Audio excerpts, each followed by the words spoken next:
These are your post-op instructions for an abdominoplasty.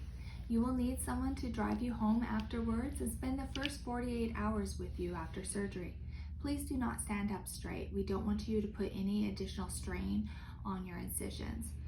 So you're going to want to walk a little bit hunched forward, and when you lay down, put 2 pillows behind your knees and behind your back.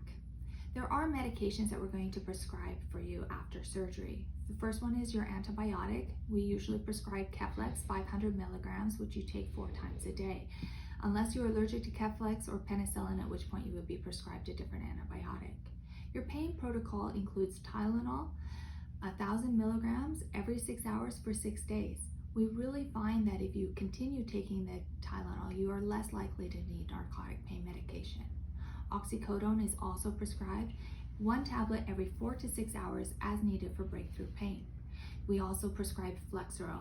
This one's a muscle relaxant, and you can take 1 tablet every 12 hours for muscle spasms. This treats a large reason why you are having pain, so I encourage you to take this. There are 2 other medications. One of them is Lovenox. It is a blood thinner. It comes in a syringe. You inject it starting the day after surgery for 5 days. You just pinch the skin in your thigh and inject. It already comes pre-measured, so you don't have to worry about any calculations. Colace is another medication that you want to take after surgery. This is a stool softener, and it's going to help make it easier for you to have bowel movements. After surgery, you're also going to continue your supplements. Bromelain, which is for swelling, arnica, which is for bruising, vitamin C and zinc for your immune systems. You will have JP drains. They will come out of, kind of by your groin area. This is what they look like. So this part of the tube is up, collecting the excess fluid that is in your body, and it comes down to the bulb. When the bulb is collapsed, it's on suction. So that's what this looks like. So that means that the suction is actually working, the drain is actually working. There's another thing that you need to do to help make sure that this works. It's called stripping the line.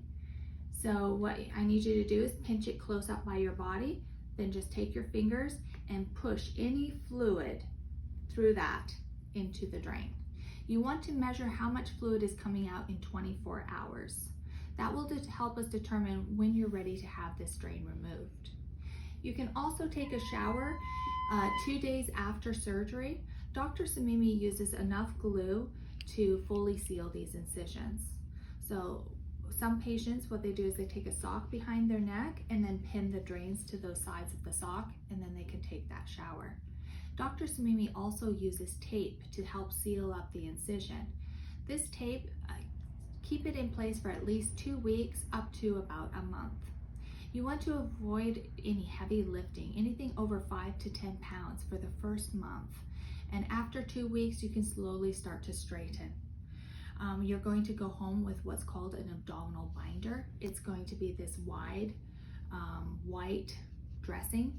You want to have it around your waist and pulled as tight as you can to help support those abdominal muscles. That's basically the entire post-op instructions. If you have any questions, give us a call and we'll be happy to answer.